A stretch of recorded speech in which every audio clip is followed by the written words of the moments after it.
Alright, so right away we're looking at our box. It's the Wyatt DDR4 2x8 gig, 16 gigabytes in total, 3000 megahertz of LPX Vengeance RAM from Corsair. Alright, we've broken the seal and we have our RAM sticks. Alright. To get them out, you have to separate the two sides and just pull up, or the other way around so that they're still laying in their holding spaces.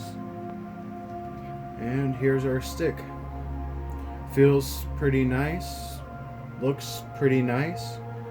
Luckily they have all the information on the stick: cast latency, the voltage, the speed, what kind of packaging it was in.